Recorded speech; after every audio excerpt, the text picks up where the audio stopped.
వాడిపోతుంది, ఆ తర్వాత ఎండిపోతుంది. అవునా కదా? సో ఇది అత్యద్భుతమైనటువంటి దారుణమైనటువంటి సమస్య. నీళ్ళు ఎక్కువైనా నీళ్ళు తక్కువైనా కష్టమే, రైట్? సో ఇలాంటి ఒక సమస్య నుంచి మన రైతాంగం మొత్తం కూడా, ప్రపంచంలో రైతాంగం బయటపడడానికి కనిపెట్టిన ఒక అత్యద్భుతమైనటువంటి వరం ఏంటంటే అగ్రి ఆక్వైజర్. దీన్ని గట్టిగా చెప్పండి కూడా ఒకసారి.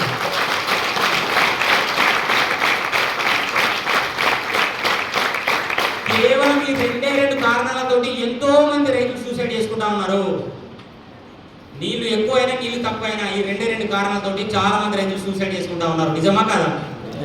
అంటే ఇండైరెక్ట్ గా బాలిస్తారు ఎంతో మంది రైతులను, వాళ్ళకు పునర్జన్మను కల్పిస్తా ఉన్నాడు ఈ ప్రోడక్ట్ ద్వారా. సో థ్యాంక్స్ టు బాలిసర్. సో ఏంటి ఆ ప్రోడక్ట్ అంటే అగ్రి ఆక్వైజర్. ఇది ఏం చేస్తుంది అంటే అగ్రి ఆక్వైజర్ అనేది మన నేలలో వేసినటువంటి ఎరువులు కానీ, ఆ నీళ్లు కానీ, పోషకాలు కానీ అన్నింటినీ కూడా ప్రభావవంతంగా ఎక్కువగా బాగా ఉపయోగపడేటట్టు చేస్తుంది. సో ఏ విధంగా అంటే నువ్వు ఒకవేళ ఎన్ని లీటర్ల నీళ్లు వాడాలో, ఫర్ ఎగ్జాంపుల్ ఒక మొక్క ఉంది, ఆ మొక్కకు నేను 1 లీటర్ నీళ్లు వాడాలి. అది గ్రోత్ స్టేజ్లో ఉండడానికి, ఆరోగ్యంగా ఉండడానికి, హెల్తీగా ఉండడానికి, మంచి రిజల్ట్ ఇవ్వడానికి, మంచి క్రాప్, మంచి ఈల్డ్ రావడానికి. సో 1 లీటర్ వాటర్ నేను యూజ్ చేయాలి అనుకుంటే, నువ్వు ఒకవేళ ఆక్వాజెల్ వాడితే కనుక నువ్వు లీటర్ వేయాల్సిన అవసరం లేదు, 500 ml వాటర్ వాడితే సరిపోతుంది అంటుంది.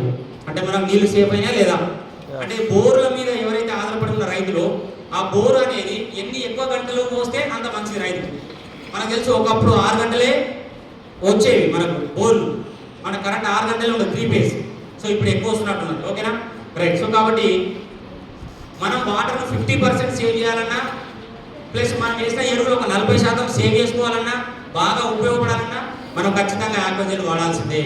సో ఈ అగ్రి ఆక్వాజెల్ అనేది water crisis and leaching and soil erosion. మీరు ఈ వర్షాకాలంలో చూసే అతిపెద్ద సమస్య ఏంటంటే, చిన్న వర్షం పడ్డా నేల కోతకు గురవుతూ ఉంటుంది. నేల కోత అంటే తెలిసేనా? కయ్యవాసింది అంట మనం. అవునా? కొంచెం వాలుగా ఉందను, వాలు ఉన్నా లేకున్నా నీ వర్షం పడితే నీ పొలంలోకి ఇంకో పొలంలోకి నీళ్ళు వెళ్ళాల్సిందే. ఎట్లా? పైన నుంచి మనకు తెలిసి ఒక సామెత, నీరు పళ్ళ మెరుగు కాబట్టి ఎత్తు దశ నుంచి కిందికి వెళ్తూ ఉంటుంది. నీ పొలం ఎత్తు పైన ఉంటే నీ పోషకాలన్నీ నీ కిందున్న పొలంలో, ఆలయాన్ని కలుపుకొని కిందున్న పొలంలో లాస్ట్కి ఎవరి దగ్గర పోతాయి? చెరువులలో, కుంటలలో పోతాయి. మన అన్ని పొలాల్లో ఉన్న పోషకాలన్నీ పోయేది అక్కడికి. అందుకనే చెరువు పూడిక తీసినప్పుడు ఆ మట్టిని తీసుకొచ్చి మళ్ళీ కింది నుంచి తీసుకుపోయి మళ్ళీ మీద వేస్తా ఉన్నాం మన పొలాల్లో. అవునా కదా? అన్ని పోషకాలను అక్కడికి పోతున్నాయి కాబట్టి ఆ సాయిల్ ఎరోజన్, నేల కోతకు గురి కాకుండా ఉండాలంటే కూడా నువ్వు ఖచ్చితంగా ఆక్వాజెల్ వాడాలి, రైట్?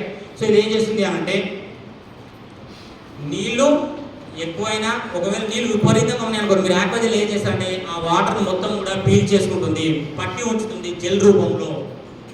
అందుకని దాని పేరు ఆక్వాజెల్. మా నీళ్లు మొత్తం కూడా ఏ రూపంలో ఉంటాయి? జెల్గా మారిపోతాయి. నీళ్ళే ఉంటాయి, నీళ్ళు ఉంటే అక్కడ ఎటు పోవు, మాయమవు. చాలా మంది కన్ఫ్యూజ్ అవుతూ ఉంటారు. నీళ్లు ఎటు పోవు, నీళ్ళన్నీ గుంజేసుకొని జెల్ రూపంలో ఉంటుంది. ఓకేనా, రైట్? సో ఆ జెల్ రూపంలో ఉన్నదాన్ని ఏం చేస్తే మళ్ళీ ప్రోడక్ట్ మొక్కకు మళ్ళీ అవసరమైన ప్రతి సందర్భంలో వాటర్గా మార్చేస్తూ ఉంటుంది, మొక్కకు అందిస్తూ ఉంటుంది, తేమను అందిస్తూ ఉంటుంది, తడిదానాన్ని అందిస్తూ ఉంటుంది. అంటే మళ్ళీ ఒక వారం 10 రోజులు వర్షాలు పడకుండా కూడా నీ పంటను ఎండిపోకుండా చేస్తుంది. వరుసగా 2 రోజులు కంటిన్యూ వర్షం పట్ట నీళ్లు నిలవకుండా పీల్చుకునేటట్టు చేస్తుంది. ఓకేనా? సో చూడండి, లెస్ రెయిన్ఫాల్, లో వాటర్ లెవెల్స్, డ్రాట్. సో అట్లా మనం కనుక వర్షం కనుక తక్కువ పడితే మన పంట బతకదు. బట్ మీరు ఆక్వాజెల్ వేసుకుంటే ఖచ్చితంగా పంట బతుకుతుంది. సో వర్షాకాలంలో ఎవరైతే వర్షం మీద ఆధారపడి మొక్కలు, పత్తులు ఇవన్నీ తీసినో వాళ్ళు చివరి దిక్కులో ఖచ్చితంగా ఆక్వాజెల్ సజెస్ట్ చేయండి. వాళ్ళ పంట ఖచ్చితంగా తీసుకుంటారు, అన్న డౌటే లేదు. Okay, right? ఒకవేళ ఎక్సెస్ రెయిన్ఫాల్ ఉన్న, ఫ్లడ్ వచ్చిన, హై వాటర్ లెవెల్స్ ఉన్నా కూడా ఆక్వాజెల్ వాడాల్సిందే. అదేం చేస్తుంది? హోల్డ్ చేసుకుంటుంది. ఆ మొత్తం వాటర్ని వృధా పోనీయకుండా, నువ్వు వేసిన ఎరువులను వృధా పోకుండా, పక్కలో పొలంలో పోకుండా. మనకు తెలుసు హ్యూమన్ సైకాలజీ ఏంటంటే, మనం ఎంత డెవలప్ అయినా ఏం కాదు, కానీ పూర్వ డెవలప్ అయితే మనకు అస్సలే మనం పూర్వం. అవునా కదా? మన జన్మతహా పుట్టింది అదంతా కూడా, రైట్? సో కాబట్టి ఆక్వాజెల్ ఏం చేస్తుంది అంటే, నీ దగ్గర ఉన్న పోషకాలు పొలంలో ఏవైతే ఉన్నాయో అవన్నీ నీ దగ్గరే ఉండాలంటే నువ్వు ఖచ్చితంగా ఆక్వాజెల్ వాడాల్సిందే. ఇంకొక దగ్గరకు అసలే పోనీది ఆక్వాజెల్, అది కూడా సేమ్ మనలాంటిది, రైట్?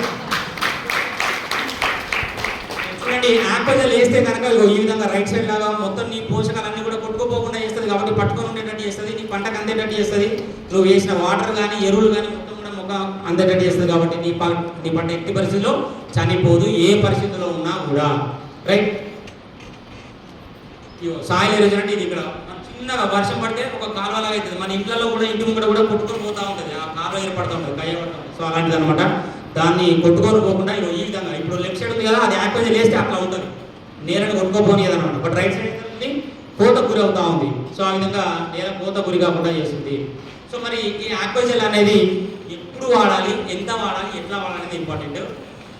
ఆక్వాజెల్ అనేది రైతుకి వేస్తే చివరి దుక్కిలోనే వేపియండి. ఆక్వాజెల్ ఎప్పుడు వేపియాలి? చివరి దుక్కి దున్నే ముందు, అంటే అది నేలలో కలిసిపోవాలి. 100% నేను ఆ ప్రోడక్ట్ లాభం తీసుకోవాలి. మనం అనుకుంటాం కదా, చాలా మంది లెక్కలు వేసుకుంటూ ఉంటాం. ఒక వస్తువు కొన్నామంటే దాని ద్వారా 100% లాభం ఉండాలని చూస్తాం, అవునా కదా? సో మీరు ఆక్వాజెల్ తోటి 100% లాభం పొందాలి అంటే మీరు చివరి దుక్కిలో రైతుకి వేపియండి. చివరి దుక్కి అంటే ఏంటంటే, ఫర్ ఎగ్జాంపుల్ నేను ఇందులో 2 సార్లు దున్నుతా, సాలు ఇరువాలు అంటారు, 3 సార్లు అవుతుంది. వరి దున్నేటప్పుడు అయితే చాలా సార్లు దున్నుతాం. పక్క మన పత్తి కానీ మక్క రివర్స్, పత్తి లేదంటే మక్క కానీ వేసేటప్పుడు ఏం చేస్తామంటే 2 లేదా 3 సార్లు దున్నుతాం. చివరిసారి దున్నే కంటే ముందు ఆక్వాజెల్ చల్లి దున్నిపియాలి. అదేమవుతుంది, నేలలో మంచిగా కలిసిపోతుంది, వండర్ఫుల్ రిజల్ట్ తీసుకోవచ్చు. సార్ మరి ఒకవేళ చివరి దుక్కిలో కనుక మిస్ అయితే వేసుకోవద్దు, ఈ ఆక్వాజెల్ వేసుకోవచ్చు, కానీ 100% రిజల్ట్ రాదు. ఎక్స్పెక్ట్ చేయొచ్చు మనం అంతే, ఎందుకంటే మనం ముందే చెప్పుకున్నాం, సరైన సమయంలో సరైన ప్రోడక్ట్ సరైన డోసేజ్. ఈ ఫార్ములా ఎవరైతే పాటిస్తారో ఆ రైతుకు ఖచ్చితంగా రిజల్ట్ వస్తుంది. ఆ డిస్ట్రిబ్యూటర్ కూడా మంచి పేరు వస్తుంది, అరే పలానా సార్ మంచిగా ఇస్తారా మనకు అగ్రికల్చర్ ప్రోడక్ట్స్ అని మిమ్మల్ని గుర్తుపెట్టుకుంటారు. అట్లా గుర్తుపెట్టుకోవాలనుకుంటే ఈ స్టేట్మెంట్ గుర్తుపెట్టుకోండి, సరైన సమయంలో సరైన ప్రోడక్ట్ సరైన డోసేజ్. సో ఎంత ఇవ్వాలి అంటే 1 ఎకరానికి 1 కేజీ నుంచి 2 కేజీలు ఇవ్వాలి. 1 కేజీ సరిపోతుంది. ఇప్పటివరకు నాకున్న 5 years ఎక్స్పీరియన్స్లో 1 కేజీ అయితే సరిపోయింది. 1 ఎకరాకు 1 కేజీ లేదా 2 కేజీలు కూడా ఇవ్వచ్చు హ్యాపీగా, నో ప్రాబ్లం. ఒకవేళ దీనివల్ల ఇంకొక బెనిఫిట్ ఏంటి అంటే, మన ఇళ్ళలో మొక్కలు పెంచుకుంటా ఉన్నాం, చాలా మందికి ఇంట్రెస్ట్ పెరుగుతూ ఉంది. ఇప్పుడు ఇళ్ళలో పూల మొక్కలు పెంచుకుంటా ఉన్నాం, అవునా? అందరూ కూడా బోర్లు ఉండకపోవచ్చు, ఇంటి ముంగట కొన్ని మామిడి చెట్టు, జామ మొక్కలు, పూల మొక్కలు పెంచుకుంటా ఉన్నాం. వర్షాకాలంలో అయితే మీరు నీరు పోయాల్సిన అవసరం లేదు, బట్ ఎండాకాలం వస్తే మీకు బోర్ పోయేది. డ్రమ్ములు ఇంటి ముంగట పెట్టుకొని వాటర్ ట్యాంకర్ వస్తేనే, మరి ట్రాక్టర్ ట్యాంకర్ వస్తేనే నింపుకునే పరిస్థితి. అంటే మనకే తాగడానికి లేదు, ఇంకా మొక్కలు పోసే పరిస్థితి ఉంటుందా? బందే. సో అలాంటి పరిస్థితి నుంచి ఎదుర్కోవాలంటే మీరు మీ ఇంట్లో ఉన్న మొక్కలకు ఖచ్చితంగా ఆక్వాజెల్ వాడుకోండి. ఏ మొక్కలైనా సరే, ఏ పంట మొక్కలైనా సరే, మొక్కలకు ఆక్వాజెల్ వాడితే కనుక మీరు ఒక్కసారి నీళ్ళు పోసినా కూడా 15-20 రోజుల దాకా మళ్ళీ మీరు నీళ్ళు పోయాల్సిన అవసరం లేదు, హ్యాపీగా తేమగా తడిగా ఉంటుంది. కొంతమందికి అంటే చూస్తూ ఉంటాం, మా పిల్లలు అదే పని చేస్తారు కాబట్టి, ఇల్లుకు తాళం చెట్టును పోతున్నాం అంటే, ఫర్ ఎగ్జాంపుల్ ఆమె పోయినా మేము పోయినా మొక్కల గురించి ఇంటి పక్కలకో లేదా ఆమె వెళ్ళిపోతే నాకు చెప్తుంది, నీళ్ళు పోయి నీ చెట్లకు నీళ్ళు పోయి, చెట్లకు నీళ్ళు పోయి. మనకేమొస్తుంది, మనం ఏదో మన ఫీల్డ్ వర్క్ చేసేస్తాము, అది మర్చిపోతాం ఖచ్చితంగా. ఎందుకంటే నేను ఎట్లా రాత్రి వస్తాను, నేను ఫీల్డ్ వర్క్ చేసి అది మర్చిపోతాను, నేను వండుకుంటాను. తెల్లారి పోసినా అనే చెప్తాను ఖచ్చితంగా. పోస్తాం, మనం పోయాం కానీ పోసినా చెప్తాం, తెల్లారి పోస్తాను, ఓకేనా? సో ఇట్లా మర్చిపోయేది ఉంటే కనుక, మన సిచ్యువేషన్ ఉంటే కనుక మనం ఏం చేయాలంటే ఆక్వాజెల్ వేసేసండి ఒక్కసారి, బేబీగా ఏ ప్రాబ్లం ఉండదు. ఎంత వేయాలి అంటే కనుక ఒక మొక్కకు 40 నుంచి 80 గ్రాములు వేయండి. ఎంత? 40 నుంచి 80 గ్రాములు ఒక మొక్కకు వేయండి, రైట్? సరిపోతుంది. సో స్టేజెస్ ఒకసారి నేను స్లైడ్ చూపిస్తాను ఫాస్ట్గా, మీరు స్క్రీన్ షాట్.